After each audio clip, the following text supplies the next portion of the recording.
Hey, RW here. And I just wanted to show you guys some work I've been doing on the little Buell Blast. Explain some stuff I did. Maybe help out some other Buell Blast owners out there. This is a 2002. And it was sitting for a super long time. The whole bike got weathered for maybe 3-4 years of sitting outside. And water ran into the gas tank, completely filled the gas tank, somehow got past the carb float, filled up the engine, filled up the whole crankcase, filled up the whole gear case. So somehow this bike got completely filled with water to the point where, like, when I took off the side case, like a gallon of water came out. So you would think maybe the bike is completely unusable at this point, or would need to be completely taken down, but that's just not the case.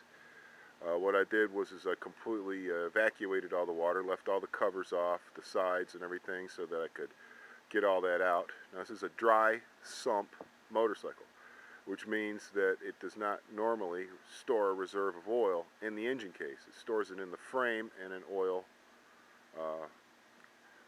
container. I guess it's part of the frame is hollow and it holds the oil there, kind of like the old Triumphs. And so there really wasn't that much problem getting all the gook out of the engine. You just drain all the oil, you know, and flush it out with Marvel mystery oil, the red top oil.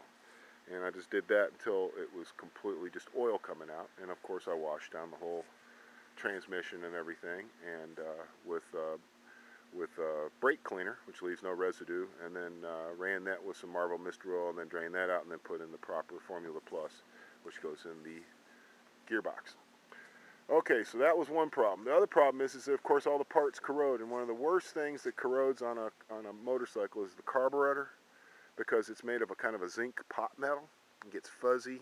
That means all the jets, all the stuff inside gets all corroded up. Well, the carb gave me a lot of trouble. I did a lot of cleaning. I tried to clean all the orifices. There was all this green corrosion in there, which is the reaction between the brass and the pot metal with the water and everything in there. Just really screwed it up. Well, I finally got that going, and had to restore some parts on it and stuff, but it's not that big a deal. You can look into the CV40s.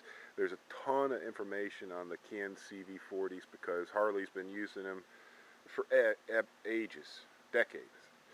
Okay, so anyway, got that taken care of. Now, the stuff that I wanted to tell you about is that the seals from 2002 have been improved quite a bit since then.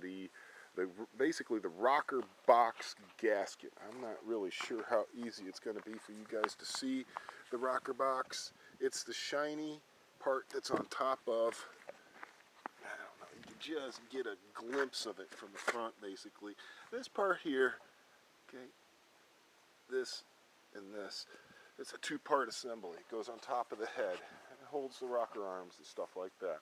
Well, it has a seal that goes between the head and the bottom plate of the rocker box, which back in the day was paper. Absolute crap, always failed. Now they're made of metal with rubber on each side.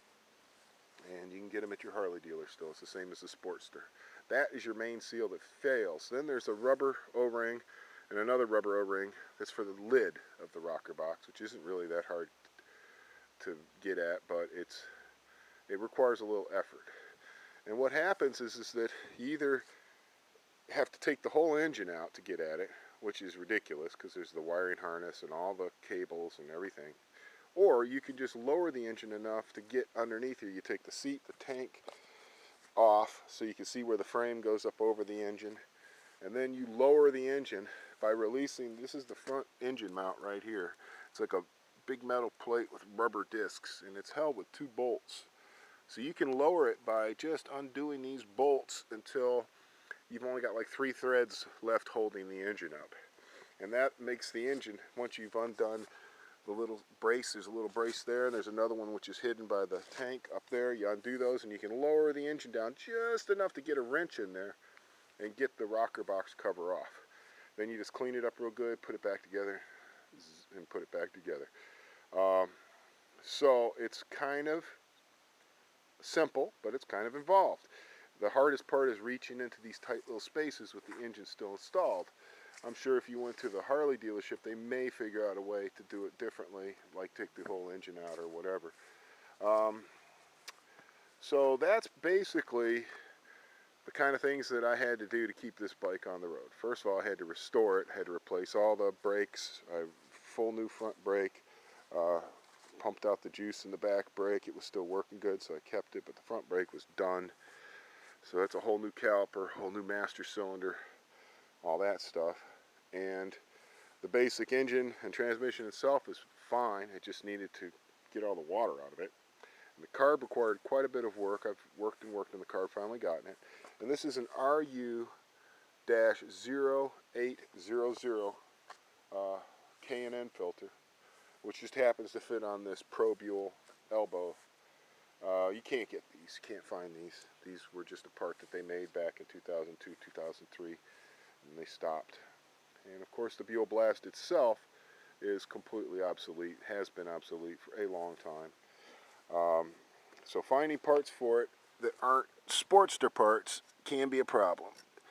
And my main worry now is keeping this exhaust system from completely rotting out, because I don't know where I'm going to be able to get anything as nice as that. That Pro Buell system works better than all the other systems that were introduced for the Blast. All the other systems were basically just a simple straight pipe to some kind of a glass packed thing under there. It really didn't produce that much power.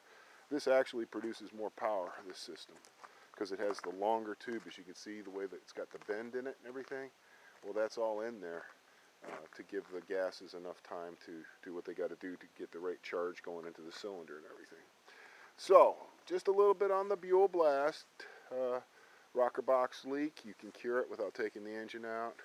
You can work on the carb yourself, clean it yourself, and basically I've been able to keep this bike going without bringing it to a dealership for service since I bought it in 2003. This bike has never been brought to a dealer for service, ever, not once. And it's still running fine. Only thing I do is I bring the rims in to get tires put on, and you can't even do that at the Harley place. They want to sell you tires. So I go to a Japanese motorcycle shop that'll mount tires I bring, because I bring my own tires, my own rims, and save money that way. So that's a little update on the Buell Blast, guys. Still running. Recently managed to cure the cold start issue. It had a wicked cold start issue that I finally got cured. It'll start up now, thank God, without starter fluid, which is not good. You don't want to be constantly spraying starter fluid into your bike. And it's a fun little bike. And that's it. Good luck. Keep thumping.